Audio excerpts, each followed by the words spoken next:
Friends, welcome back. Engineers mentor എന്ന channel ഇന്ന് പരിശോധിക്കുന്നത് കുറേ ചോദ്യങ്ങളും അതിനുള്ള ഉത്തരവുമാണ്. ചോദ്യങ്ങൾ പലതാണെങ്കിലും ഉത്തരം ഏകദേശം ഒന്ന് തന്നെയാണ്. എൻ്റെ വീട് വയർ ചെയ്ത ഇലക്ട്രീഷ്യൻ തുടക്കത്തിൽ എന്നോട് പറഞ്ഞത് സിംഗിൾ ഫേസ് മതിയാവുമെന്നാണ്. എന്നാൽ വീടിൻ്റെ കൺസ്ട്രക്ഷൻ കഴിഞ്ഞപ്പോൾ ആൾ പറയുന്നു ലോഡ് 5 kW കൂടുതലായി, അതിനാൽ 3 ഫേസ് വേണ്ടിവരുമെന്ന്. എന്താണ് ഇതിൻ്റെ നിയമം? എൻ്റെ ഇലക്ട്രിസിറ്റി ബില്ല് 2000-2500 രൂപയാണ്. ഞാൻ എത്ര യൂണിറ്റ് അല്ലെങ്കിൽ എത്ര കപ്പാസിറ്റിയുള്ള സോളാർ പാനൽ വെക്കണം? ഞാൻ പുതിയ വീടെടുക്കുകയാണ്, എനിക്ക് എത്ര കപ്പാസിറ്റിയുള്ള സോളാർ പാനൽ വേണം? ഇതെങ്ങനെയാണ് കണക്കാക്കുക? സോളാർ പാനൽ വെക്കുന്ന സപ്ലയർ വന്നിട്ട് പറഞ്ഞു ഇപ്പോഴുള്ള ലോഡ് എന്ന് പറയുന്നത് ഏകദേശം 5 kW ആയിരിക്കും, അതിന് തുല്യമായ സോളാർ പാനൽ വെക്കണം. എന്നാൽ ഭാവി കണക്കാക്കിക്കൊണ്ട് അത് 8 kW ആക്കുന്നതാണ് നല്ലത്. ഇതെങ്ങനെയാണ് മനസ്സിലാക്കുക?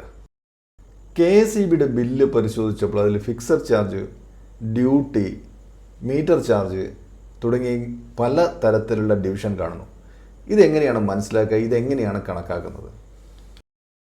കണക്റ്റഡ് ലോഡ് എന്ന് പറഞ്ഞാൽ എന്താണ്? എനിക്ക് KSEBിയുടെ ഒരു ലെറ്റർ വന്നു. KSEB എന്നോട് അഡീഷണൽ എമൗണ്ട് അടക്കാൻ പറഞ്ഞിരിക്കുന്നു. എന്തുകൊണ്ടാണ് ഇങ്ങനെ ഒരു എക്സ്ട്രാ എമൗണ്ട് അടക്കാൻ വന്നിരിക്കുന്നത്?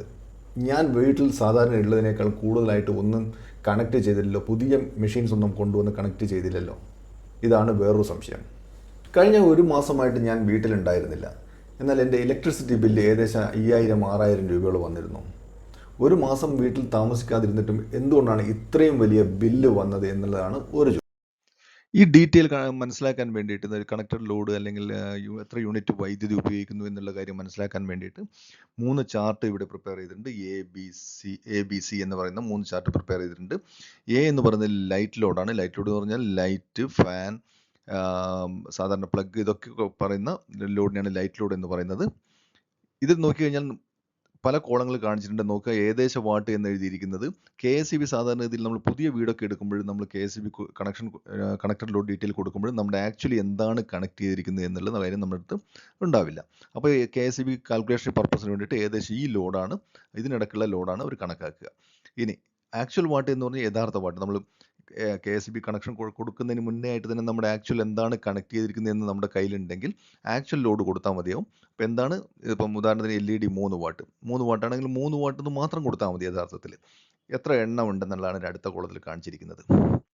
ഇനി ഇതെങ്ങനെയാണ് യൂണിറ്റ് കണക്കാക്കുന്നതെന്ന് നോക്കാം. നമ്മൾ ഉദാഹരണത്തിന് LED 3 വാട്ടുള്ള LED നമ്മുടെ വീട്ടിലുണ്ടെന്ന് വിചാരിക്കാം. അപ്പോൾ LED 3 വാട്ടാണോ നോക്കി കഴിഞ്ഞാൽ അറിയണമെങ്കിൽ LEDയുടെ മുകളിൽ എഴുതിയിട്ടുണ്ടാവും, അത് വായിച്ച് നോക്കിയാൽ മതി. LED 3 വാട്ട്, 3 വാട്ടിൽ LED 10 ഉണ്ടെന്ന് വിചാരിക്കാം. അപ്പം 3 × 10 30 വാട്ടാണ് ടോട്ടൽ നമ്മൾ ആ ലോഡിൽ കണക്ട് ചെയ്തിരിക്കുന്നത്, ആ സർക്യൂട്ടിൽ കണക്ട് ചെയ്തിരിക്കുന്നത്.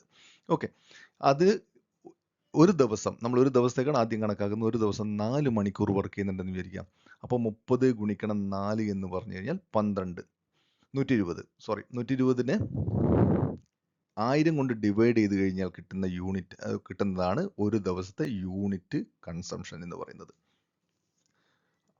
1000 കൊണ്ട് ഹരിച്ചു കഴിഞ്ഞാൽ 0.12 എന്ന് കിട്ടും. ഇത് 30 ദിവസത്തേക്ക് എത്രയാണെന്ന് ചോദിച്ചാൽ 3.6, 0.12 ഗുണിക്കണം 30 എന്ന് പറഞ്ഞാൽ 3.6 ആണ്. 3.6 യൂണിറ്റ് ആണ് ഒരു മാസം ഉപയോഗിക്കുന്നത്. ഇതേപോലെ നമുക്ക് ഫാൻ നോക്കാം. ഫാൻ 60 വാട്ട് കൊണ്ട് 28 വാട്ട് പുതിയ BLDC വാട്ടിൻ്റെ പവർ കൺസംഷൻ കുറവാണ്. നമ്മൾ ഫാൻ 60 വാട്ടിൻ്റെ ഫാനാണ് ഉപയോഗിച്ചിരിക്കുന്നത് വിചാരിക്കാം. 2 ഫാൻ ഒരു ദിവസം ഉപയോഗിക്കുന്നുണ്ട്. ടോട്ടൽ 60 ഗുണിക്കണം 2 എന്ന് പറഞ്ഞാൽ 120 വാട്ട്. 120 വാട്ട് ഒരു ദിവസം നമ്മൾ രാത്രി മുഴുവൻ, സാധാരണ ഇതിൽ എല്ലാ ഒരു വീട്ടിലും ഫാൻ രാത്രി മുഴുവൻ ഇട്ടിട്ടുണ്ടാവും. അങ്ങനെ വന്നു കഴിഞ്ഞാൽ ഏകദേശം 8 മണിക്കൂർ ഫാൻ ഉപയോഗിക്കുന്നുണ്ടെങ്കിൽ 960 ആണ്. ഇത് 120ഉം 8 കൊണ്ടും ഗുണിച്ച് കഴിഞ്ഞാൽ കിട്ടുക. ഈ 960നെ 1000 കൊണ്ട് ഹരിച്ചു കഴിഞ്ഞാൽ 9.96 യൂണിറ്റ് വൈദ്യുതിയാണ് ഒരു ദിവസം ഉപയോഗിക്കുന്നതെന്ന് മനസ്സിലാക്കുക.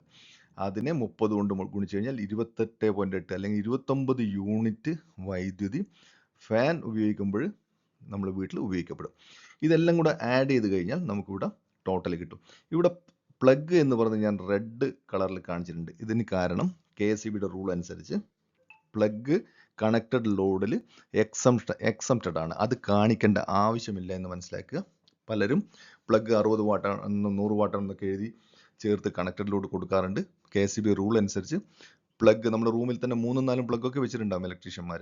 ആ പ്ലഗ് ലോഡിൽ കാണിക്കേണ്ട ആവശ്യമില്ല എന്ന കാര്യം പ്രത്യേകം മനസ്സിലാക്കുക.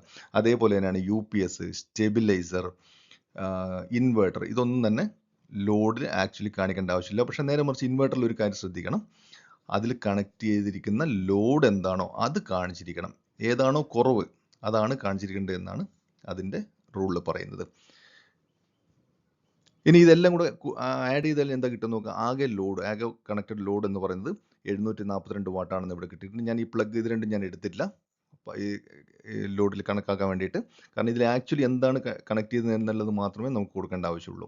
742 വാട്ടാണ് ആകെയുള്ള കണക്റ്റഡ് ലോഡ് എന്ന് പറയുന്നത്.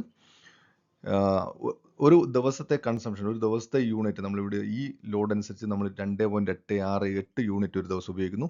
ഒരു മാസത്തേക്ക് 86.04, 86 യൂണിറ്റ് ഒരു മാസത്തേക്ക് ഉപയോഗിക്കുന്നു. ഇത്രയും മനസ്സിലാക്കി വെക്കുക. ഇതാണ് എൻ്റെ മെത്തേഡ് എന്ന് പറയുന്നത്. ഇനി ബി എന്ന ചാർട്ട് നോക്കി നോക്കൂ. ബി എന്ന ചാർട്ടിൽ സാധാരണ ഞാൻ കൊടുത്തിരിക്കുന്നത് ഇടത്തരം വീടുകളിൽ എന്തൊക്കെ ഉപയോഗിക്കുന്നത്, സാധാരണ ഇപ്പോഴുള്ള എല്ലാ വീടുകളിലും ടെലിവിഷൻ ഉണ്ടാവാറുണ്ട്, മിക്സി, വാഷിംഗ് മെഷീൻ, ഇതൊക്കെ സാധാരണഗതിയിൽ എല്ലാ വീടുകളിലും ഇപ്പോൾ സർവ്വസാധാരണമായിട്ടുണ്ട്. ഇസ്ത്രിപ്പെട്ടി, ഫ്രിഡ്ജ്, ഇതൊക്കെ സാധാരണമാണ്. അപ്പോൾ നമുക്കൊരു ഉദാഹരണം നോക്കാം. ഇസ്ത്രിപ്പെട്ടി, നമ്മൾ ഈ ഇസ്ത്രിപ്പെട്ടി 750 വാട്ടിൻ്റെ ഇസ്ത്രിപ്പെട്ടിയാണെന്ന് വിചാരിക്കാം. അത് ഒരെണ്ണം ഉണ്ട്. 750 × 1 എന്ന് പറഞ്ഞാൽ 750 വാട്ട്. ആകെ കണക്ട് ചെയ്ത ലോഡ് എന്ന് പറഞ്ഞാൽ 750 വാട്ട്. നമ്മളൊരു ദിവസം 20 മിനിറ്റാണ് ഉപയോഗിക്കുന്നത് വിചാരിക്കാം. അപ്പോൾ 20നെ 750 കൊണ്ട് ഗുണിക്കുന്നു. അപ്പം 150 എന്ന് കിട്ടി. 150നെ 1000 കൊണ്ട് ഹരിച്ചു കഴിഞ്ഞാൽ 0.15. ഇതിനെ 30 കൊണ്ട് ഗുണിച്ചു കഴിഞ്ഞാൽ ഒരു മാസത്തേക്ക് 4.5 യൂണിറ്റ് വൈദ്യുതിയാണ് ഇസ്ത്രിപ്പെട്ടി ഉപയോഗിക്കുന്നത് കാണാം. നിങ്ങൾ 20 മിനിറ്റ് മാത്രമേ ഉപയോഗിക്കുന്നുള്ളൂ എന്ന വിധത്തിലാണ് ഇത് കണക്കാക്കിയിരിക്കുന്നത്. ഇനി നമുക്കൊരു ഫ്രിഡ്ജ് നോക്കാം. ഫ്രിഡ്ജിന് സാധാരണ ഇതിൽ 80 വാട്ട് ആണ് സാധാരണ ഒരു ഫ്രിഡ്ജിൻ്റെ പവർ കൺസംഷൻ എന്ന് പറയുന്നത്. നിങ്ങൾ ഫ്രിഡ്ജിൻ്റെ പുറകിൽ നോക്കിക്കഴിഞ്ഞാൽ അതിൻ്റെ എത്ര വാട്ടാണെന്ന് അതിൻ്റെ മുകളിൽ ഉണ്ടാകുന്നു. 3 സ്റ്റാറും 5 സ്റ്റാറൊക്കെ ഉള്ള ഫ്രിഡ്ജിൻ്റെ മുകളിൽ നോക്കിയാൽ തന്നെ കാണാം ഒരു വർഷത്തേക്ക് എത്ര യൂണിറ്റ് വൈദ്യുതിയാണ് ഉപയോഗിക്കുന്നത് എന്നത് അതിൻ്റെ മുകളിലേക്ക് എഴുതി കാണിച്ചിട്ടുണ്ടാകും. ഉദാഹരണത്തിന് 5 സ്റ്റാറിലതാണ് ഏകദേശം 250 യൂണിറ്റിന് അടുത്ത് എവിടെയെങ്കിലും ആയിരിക്കാം അത് ഒരു വർഷത്തേക്ക് ഉപയോഗിക്കുന്നത്. ശരി, അപ്പോൾ 80 ഗുണിക്കണം 1, ഒരു ദിവസം ഒരു ഫ്രിഡ്ജ് 80 വാട്ട്. ആകെ ഒരു ദിവസം നമ്മൾ 12 മണിക്കൂറാണ് അത് ഉപയോഗിച്ചതെന്ന് വിചാരിക്കാം. ഞാൻ 24 മണിക്കൂറിൽ 12 മണിക്കൂർ എന്ന് എടുക്കാൻ കാരണം പലപ്പോഴും നിങ്ങൾ കണ്ടിട്ടുണ്ടാകും കംപ്രസർ സ്റ്റാർട്ട് ചെയ്യുന്നതും ഓഫ് ആവുന്നതും കണ്ടിട്ടുണ്ടാകും. അത് ഓഫ് ആവുന്ന സമയത്ത് അത് ഉപയോഗിക്കുന്നില്ല എന്നുള്ള അർത്ഥത്തിലാണ് ഞാൻ തൽക്കാലം കാൽക്കുലേഷൻ പർപ്പസിന് 12 മണിക്കൂർ എടുത്തിരിക്കുന്നത്. അപ്പോൾ 80 ഗുണിക്കണം 12, 960. അതിനെ 1000 കൊണ്ട് ഹരിച്ചു കഴിഞ്ഞാൽ 0.96. അതിനെ 30 കൊണ്ട് ഒരു മാസത്തേക്കുള്ള കൺസംഷൻ കാണാൻ വേണ്ടിയിട്ട് 30 കൊണ്ട് ഗുണിച്ചു കഴിഞ്ഞാൽ 28.8. അതായത് 29 യൂണിറ്റ് വൈദ്യുതി ഫ്രിഡ്ജ് ഒരു മാസം ഉപയോഗിക്കും എന്ന് മനസ്സിലാക്കുക. ഇതേപോലെയാണ് എല്ലാം. പമ്പ്, ഓരോ കാര്യങ്ങൾ എഴുതിയിട്ടുണ്ട്. ഞാൻ ഈ എയർ കണ്ടീഷണർ കാര്യങ്ങളൊക്കെ അടുത്ത ചാർട്ടിലേക്ക് എടുത്തിരിക്കുകയാണ്. അപ്പോൾ ഇത് എല്ലാം കൂടെ ആഡ് ചെയ്ത് കഴിഞ്ഞാൽ ബി എന്ന് പറയുന്ന സ്ഥലത്ത് 4176 വാട്ടാണ് അഡീഷണൽ ആയിട്ട് വന്നിരിക്കുന്നത്. എ എന്ന ലോഡ് സാധാരണ വീട്ടിലെല്ലാവർക്കും ലൈറ്റ് ഉണ്ടാവും അല്ലേ. ലൈറ്റ് കൂടാതെ അഡീഷണൽ ആയിട്ട് വരുന്ന എക്യുപ്മെൻറ്റ് കാരണം, അതായത് മിക്സി, ഇസ്ത്രിപ്പെട്ടി, ഇതൊക്കെ കാരണം ഏകദേശം 4176 വാട്ടും കൂടെ വന്നു. നേരത്തെ നമ്മൾ കണ്ട എ എന്ന ചാർട്ടിൽ 742, രണ്ടും കൂടെ ആഡ് ചെയ്ത് കഴിഞ്ഞാൽ 4918 വാട്ടാണ് നമ്മുടെ വീട്ടിലത്തെ കണക്റ്റഡ് ലോഡ് എന്ന് പറയുന്നത്. ഓക്കെ, ഇനി ഒരു ദിവസം നമ്മൾ എത്ര വൈദ്യുതി ഉപയോഗിച്ചു എന്നുള്ള, എത്ര യൂണിറ്റ് ഉപയോഗിച്ചു എന്നുള്ളതാണ് ഈ കാണിച്ചിരിക്കുന്നത്. ഈ മെഷീൻ കാരണം 3.813 യൂണിറ്റും അഡീഷണൽ ഇപ്പോൾ നേരത്തെ ഉണ്ടായിരുന്ന 2.86. ടോട്ടൽ ഈ ഒരു വീടുകളിലേക്ക് ഏകദേശം 6 യൂണിറ്റ് വൈദ്യുതിയാണ് ഒരു ദിവസം ഉപയോഗിക്കുന്നത്. ഒരു മാസത്തേക്ക് നോക്കിക്കഴിഞ്ഞാൽ 181.53 യൂണിറ്റ് വൈദ്യുതി ഉപയോഗിച്ചു. അതിനുള്ള കാരണങ്ങൾ കിട്ടിയിട്ടില്ലോ. ഇതാണ് ഒരു ദിവസത്തെ ചാർട്ട് എന്ന് പറയുന്നത്. ഇത് നമുക്ക് കാൽക്കുലേറ്റ് ചെയ്യുന്ന കാര്യമേ ഉള്ളൂ. നമ്മുടെ വീട്ടിൽ എന്തൊക്കെ ഉപകരണങ്ങളുണ്ട് എന്ന വിധത്തിൽ കാൽക്കുലേറ്റ് ചെയ്യാം. ഇനി സി എന്ന ഒരു ചാർട്ട് നോക്കാം. സി എന്ന ചാർട്ടിൽ അല്പം കൂടെ ഉയർന്ന സാമ്പത്തിക സ്ഥിതിയുള്ള ഒരാളുടെ കണക്ഷനാണ് കാണിച്ചിരിക്കുന്നത്. അവിടെ ഡിഷ് വാഷർ ഉണ്ട്, എയർ കണ്ടീഷണർ ഉണ്ട്, ഓവൻ വെച്ചിട്ടുണ്ട്. നമുക്ക് എയർ കണ്ടീഷണർ ഉപയോഗിച്ച് എത്ര പവർ കൺസ്യൂം ചെയ്യുന്നത് നോക്കി നോക്കാം. 1500 വാട്ടുള്ള 2 എയർ കണ്ടീഷണർ ആണെന്ന് വിചാരിക്കാം. എയർ കണ്ടീഷണർ സാധാരണ ഇതിൽ ടണ്ണേജിലാണ് പറയുക, അല്ലെങ്കിൽ അതിൻ്റെ എത്ര വാട്ടാണെന്ന് നോക്കിയിട്ട് ഞാനിവിടെ കാൽക്കുലേഷൻ പർപ്പസിന് 1500 വാട്ട് എന്ന് എടുത്തിട്ടുണ്ട്. അതിന് 2 യൂണിറ്റാണ് വർക്ക് ചെയ്യുന്നത് വിചാരിക്കാം. 3000 ആദ്യ ടോട്ടൽ കണക്റ്റഡ് ലോഡ് എന്ന് പറയുന്നത്. അത് 3 മണിക്കൂറാണ് ഒരു ദിവസം വർക്ക് ചെയ്തെന്ന് വിചാരിക്കാം. അങ്ങനെയാണെങ്കിൽ 3000 × 3 9000. 9000നെ 1000 കൊണ്ട് ഡിവൈഡ് ചെയ്ത് കഴിഞ്ഞാൽ 9 യൂണിറ്റ് വൈദ്യുതിയാണ് ഒരു ദിവസം ഉപയോഗിക്കുന്നത്. ഒരു മാസം 270 യൂണിറ്റ് വൈദ്യുതി ഉപയോഗിക്കും 2 എയർ കണ്ടീഷണർ 3 മണിക്കൂർ മാത്രം വർക്ക് ചെയ്ത് കഴിഞ്ഞാൽ. ഇനി നേരത്തെ പറഞ്ഞ പോലെ ഇനിയും വേറെന്താ, ഓക്കെ, ഓവന്റെ കാര്യം നോക്കുക. ഓവൻ ഒരു 45 മിനിറ്റ് മാത്രം വർക്ക് ചെയ്തെന്ന് വിചാരിക്കാം. 2000 വാട്ടാണ് സാധാരണ ഇതിൽ ഓവന്റെ ലോഡ് കാണിച്ചിട്ടുണ്ടാവുക. ആകെ ഉപഭോഗം എന്ന് പറഞ്ഞാൽ 0.9 ആണ്. ഒരു മാസം ഉപയോഗിക്കുകയാണെങ്കിൽ 27 യൂണിറ്റ് വൈദ്യുതി. ഇങ്ങനെ ഓരോന്നും എടുത്ത് കാൽക്കുലേറ്റ് ചെയ്ത് ശേഷം ടോട്ടൽ എടുത്തു കഴിഞ്ഞാൽ കാണാൻ പറ്റുന്നത് ഈ ടോട്ടൽ സി എന്ന് പറയുന്നത് 12,246 ഈ ലോഡ് മാത്രം കാരണം ഏകദേശം 15 യൂണിറ്റ് അല്ലെങ്കിൽ 14.3 യൂണിറ്റ് വൈദ്യുതി ഒരു ദിവസം ഉപയോഗിക്കുന്നു. ഒരു മാസം 430 യൂണിറ്റ് വൈദ്യുതി ഇത്ര പോലെ മാത്രം മെഷീൻ കണക്ട് ചെയ്ത് കഴിഞ്ഞാൽ ഉപയോഗിക്കുന്നു എന്നാണ് ഇതിനർത്ഥം. ആകെ ഇതെല്ലാം എല്ലാ വീടുകളിലും ലൈറ്റ് ഉണ്ടാവും, ഫാൻ, ഈ നേരത്തെ പറഞ്ഞ ബി എന്ന ചാർട്ടിൽ പറഞ്ഞത് സി എന്ന് പറഞ്ഞ ചാർട്ടിലും ലോഡ് ഉണ്ടെങ്കിൽ ആകെ കണക്റ്റഡ് ലോഡ് എന്ന് പറയുന്നത് 17,164 ആണ്. അതല്ലെങ്കിൽ സെപ്പറേറ്റ് ആണെങ്കിൽ നമുക്ക് ഇവിടെ ചാർട്ട് കൊടുത്തിട്ടുണ്ട്, ഇത് നോക്കുക. ഓക്കെ, ആകെ വൈദ്യുതി ഉപയോഗിക്കുന്നത് 20.77 യൂണിറ്റ് ഒരു ദിവസം, ഒരു മാസം 623.1 യൂണിറ്റ്. മറ്റുള്ള കേസിൽ നമ്മൾ ഇതെല്ലാം ചാർട്ട് ഡീറ്റെയിൽ കൊടുത്തിട്ടുണ്ട്. ഇപ്പോൾ നമ്മൾ ഇത്രയും സംസാരിച്ചതിന്റെ സമ്മറിയാണ് ഇനി ഇവിടെ കൊടുത്തിരിക്കുന്നത്. ഈ സമ്മറിയിൽ നോക്കിക്കഴിഞ്ഞാൽ നിങ്ങൾക്ക് കാണാൻ പറ്റും, നേരത്തെ പറഞ്ഞ സി എന്ന യൂണിറ്റ് എന്ന സി എന്ന് പറയുന്നത് എയും ബിയും സിയും കൂടെ കൂട്ടിക്കഴിഞ്ഞാൽ 611 യൂണിറ്റ് വൈദ്യുതി ഒരു മാസം ഉപയോഗിക്കുന്നു. KSEB വരുന്നത് 2 മാസത്തെ യൂണിറ്റ് എടുക്കാൻ വേണ്ടിയിട്ടാണ്. അത്ര നമുക്ക് അവർക്ക് ഒന്നിച്ച് നോക്കിക്കഴിഞ്ഞാൽ ഇത്ര യൂണിറ്റ് വൈദ്യുതി ഇവിടെ കിട്ടും. അത് അവരതിനെ 30 കൊണ്ട് ഡിവൈഡ് ചെയ്ത് കഴിഞ്ഞിട്ടുള്ള കാൽക്കുലേഷൻ ആണ് എടുക്കുന്നത് ബില്ല് കണക്കാക്കാൻ വേണ്ടിയിട്ട്. ബി എന്നുള്ളതിന്റെ ഇത്രയും യൂണിറ്റ് ആണ് നമ്മൾ കണക്കാക്കിയിരിക്കുന്നത്. എ എന്ന് പറയുന്നത് ഇത്രയാണ്. ഓക്കെ, ഇനി എങ്ങനെയാണ് ബില്ല് വരുന്നതെന്ന് നോക്കാം. KSEBക്ക് 2 തരത്തിലുള്ള സ്ലാബുകളാണ് ഉള്ളത്, ടെലിസ്കോപ്പിക് സ്ലാബും നോൺ ടെലിസ്കോപ്പിക് സ്ലാബും. ടെലിസ്കോപ്പിക് സ്ലാബ് എന്ന് പറഞ്ഞു കഴിഞ്ഞാൽ 250 യൂണിറ്റ് വരെയാണ് നിങ്ങളുടെ വൈദ്യുതി ഉപഭോഗമെങ്കിൽ അത് ടെലിസ്കോപ്പിക് സ്ലാബിലായിരിക്കും. ഇനി 250 മുകളിൽ 500 വരെ അത് നോൺ ടെലിസ്കോപ്പിക് സ്ലാബിലാണ്. ടെലിസ്കോപ്പിക് സ്ലാബിന്റെ സ്ലാബ് റേഞ്ച് ഇവിടെ കാണിച്ചിട്ടുണ്ട്. നമ്മളിവിടെ ഉദാഹരണം നോക്കി നോക്കാം. നമ്മുടെ ഈ യൂണിറ്റ് ഒരു മാസത്തെ യൂണിറ്റ്, ഒരു മാസം വെച്ചിട്ടാണ് ടെലിസ്കോപ്പിക് ആണോ നോൺ ടെലിസ്കോപ്പിക് ആണോ എന്ന് അവർ കണക്കാക്കുന്നത്. ശ്രദ്ധിക്കുക, 2 മാസത്തിൽ റീഡിംഗ് എടുത്താലും ചാർജ് പ്രിപ്പയർ ചെയ്യുന്നത് ഒരു മാസത്തെ റീഡിംഗ് വെച്ചിട്ടാണ്. അതായത് ഡിവൈഡ് 30 ഡേയ്സിന്റെ എടുത്തിട്ടാണ്, അതായത് 60 ദിവസത്തെ എടുത്ത് ഡിവൈഡ് ബൈ 30 എടുത്തിട്ടുള്ള എന്താണോ എമൗണ്ട് വരുന്നത് അതാണ്. നേരത്തെ ചോദിച്ച ചോദ്യത്തിൽ ഒരു പാർട്ട് ഇതാണ്, അതായത് ഞാൻ ഒരു മാസം വീട്ടിലുണ്ടായിരുന്നില്ല, ഒരു മാസം നന്നായിട്ട് വൈദ്യുതി ഉപയോഗിച്ചു എന്ന് പറയുന്നതുകൊണ്ടുള്ള പ്രശ്നങ്ങൾ ഇവിടെയാണ് വരുന്നത്. 2 മാസത്തെ ചാർട്ട് എടുക്കും, അതിനെ 30 ഡേയ്സ് കൊണ്ട് ഡിവൈഡ് ചെയ്യും. ഇനി 181.53 യൂണിറ്റ് എവിടെയാണ് വരുന്നത് നോക്കാം നമുക്ക്. അത് 151നും 200നും ഉള്ള റേഞ്ചിലാണ് വരുന്നത്. അതിന്റെ റേറ്റ് എന്ന് പറയുന്നത് 7 രൂപ 20 പൈസയാണ്. സിംഗിൾ ഫേസ് ആണെങ്കിൽ 140 രൂപയും 3 ഫേസ് ആണെങ്കിൽ ഫിക്സഡ് ചാർജ് 215 രൂപയും ചാർജ് ചെയ്യും.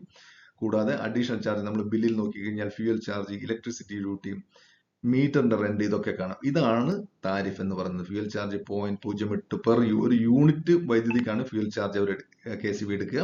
ഇലക്ട്രിസിറ്റി ഡ്യൂട്ടി എന്ന് പറയുന്നത് 10% ഓഫ് എനർജി ചാർജ് ആണ്. അതായത് നമ്മൾ ചാർജ് വർദ്ധിക്കുന്നതിനനുസരിച്ച് ഈ എമൗണ്ട് ഒക്കെ, ഇതൊക്കെ പെർസെന്റേജ് ബേസ്ഡ് ആണ്.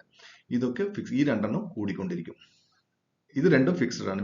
മീറ്ററിന്റെ റേറ്റ് എന്ന് പറയുന്നത് ഫിക്സ് ആയിട്ടാണ് ചെയ്തിരിക്കുന്നത്. ഇനി ഇത് കൂടാതെയുള്ള ഫിക്സഡ് ചാർജ്, ഒരു അഡീഷണൽ ചാർജ് വരുന്നത് 50 രൂപ 100 രൂപ വരുന്ന ഈ ചാർട്ട് ഇവിടെ ഓൾറെഡി കൊടുത്തിട്ടുണ്ട്. ഇനി നോൺ ടെലിസ്കോപ്പിക് സ്ലാബ് എന്ന് പറഞ്ഞു കഴിഞ്ഞാൽ 250 യൂണിറ്റിന് മുകളിൽ വരുന്ന യൂണിറ്റ് ഒക്കെ നോൺ ടെലിസ്കോപ്പിക് സ്ലാബാണ്. ഉദാഹരണത്തിന് ഇവിടെ ഇത് 611 യൂണിറ്റ് വന്നു. ഇത് 611 യൂണിറ്റ് വന്നാൽ 500ന് മുകളിൽ വന്നു, അത് വേറൊരു താരിഫാണ്, ഞാൻ അതിലേക്ക് വരാം. ഓക്കെ, അപ്പം 500ന് താഴത്തുള്ള നമുക്ക് 400 യൂണിറ്റ് ആണെന്ന് വിചാരിക്കാം, അല്ലെങ്കിൽ 395 യൂണിറ്റ് ആണ് നമുക്ക് ടോട്ടൽ ലോഡ് എന്ന് യൂണിറ്റ് എന്ന് വിചാരിക്കാം. അപ്പൊ എന്ത് സംഭവിക്കും എന്ന് പറഞ്ഞു കഴിഞ്ഞാൽ നമ്മുടെ സ്ലാബ് റേഞ്ച് 0 മുതൽ 400 വരെയുള്ള സ്ലാബിലേക്ക് അങ്ങ് ഉൾപ്പെടുത്തും. പിന്നെ അതിനിടക്ക് നമുക്ക് ഇടക്കുള്ള നേരത്തെ പോലെയുള്ള 150 to 200 എന്ന ആ ഒരു റേഞ്ചിലല്ല അത് കിട്ടുക, അല്ലെങ്കിൽ ഇടക്കുള്ള ഡിവിഷൻ അല്ല കിട്ടുക.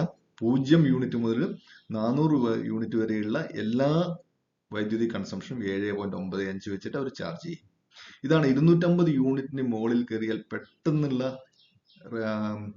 റേറ്റിംഗ് എമൗണ്ട് ഇൻക്രീസിനുള്ള കാരണം ഇതാണ്. അപ്പോൾ 250 യൂണിറ്റിന് താഴ്ത്ത് നിർത്തി കഴിഞ്ഞാൽ സ്ലാബ് കാൽക്കുലേഷൻ വളരെയധികം കുറയും. പെട്ടെന്ന് കൂടാനുള്ള കാരണം ഇതാണ്. ഇനി 500 യൂണിറ്റിന് മുകളിൽ പോവുകയാണെങ്കിൽ എന്ത് സംഭവിക്കും? അത് TOD മീറ്റർ എന്ന് പറയുന്ന കാൽക്കുലേഷനിലേക്ക് പോകും. 500 മീറ്റർ, അതായത് നിങ്ങൾ ഉപയോഗിക്കുന്ന സമയത്തിനനുസരിച്ച് ചാർജ് കൂട്ടിയും കുറച്ചും KSEB എടുക്കും. അതായത് രാവിലെ 6 മണി മുതൽ വൈകുന്നേരം 6 മണി വരെ 0.9% 90 അല്പം കുറഞ്ഞ ചാർജും, വൈകുന്നേരം 6 മുതൽ രാത്രി 10 മണി വരെ 125% കൂടിയ ചാർജും, രാത്രി 10 മണി മുതൽ പുലർച്ചെ 6 മണി വരെ നോർമൽ ചാർജും എടുക്കുന്ന ഒരു സിറ്റുവേഷനാണ്. എബോ 500 യൂണിറ്റിന് മുകളിൽ പോകുന്നത്. അതായത് ഈ 611 യൂണിറ്റ് എന്ന് പറയുന്ന ആൾക്ക് അപ്ലൈ ചെയ്യുന്ന താരിഫ് എന്ന് പറയുന്നത് TOD മീറ്റർ ചാർജിങ് റേറ്റ് ആണ്. ഇത്രയും മനസ്സിലാക്കിയാൽ ഏകദേശം നമ്മുടെ KSEB ചാർജ് ചെയ്യുന്ന മെത്തേഡ് നമുക്ക് എന്തുകൊണ്ടാണ് ബില്ല് പെട്ടെന്ന് കൂടുന്നു, പെട്ടെന്ന് കൂടി വന്നു എന്നൊക്കെയുള്ള സംശയങ്ങൾ മാറിക്കിട്ടുമെന്ന് വിചാരിക്കുന്നു. അതായത് 250 മുകളിൽ പോകുമ്പോൾ പെട്ടെന്നൊരു റേറ്റ് വ്യത്യാസം വരുന്നത് കാണാം. വീഡിയോ അല്പം നീണ്ടതാണ്, വളരെ സാവധാനത്തിലാണ് പറഞ്ഞത്. ഇത് മനസ്സിലാക്കി കഴിഞ്ഞാൽ ഈ ലോഡ് കാൽക്കുലേറ്റ് ചെയ്യുന്നത് എങ്ങനെയാണെന്ന് ഓരോ വീട്ടുകാരും അല്ലെങ്കിൽ പുതുതായിട്ട് വീട് എടുക്കുന്ന ആൾക്കാരും മനസ്സിലാക്കി കഴിഞ്ഞാൽ പല കാര്യങ്ങൾക്കും നിങ്ങൾക്ക് ഉത്തരം കണ്ടെത്താൻ പറ്റും. നിങ്ങളുടെ സംശയങ്ങളും ചോദ്യങ്ങളും കമൻറ്റ് ബോക്സിൽ എഴുതിയിടുക. വീണ്ടും കാണുന്നതുവരെ ബൈ ബൈ. എഞ്ചിനീയേഴ്സ് മെൻറ്റർ എന്ന ചാനൽ ഇഷ്ടപ്പെട്ടാൽ ലൈക്ക്, സബ്സ്ക്രൈബ് ചെയ്യുക. Bye bye.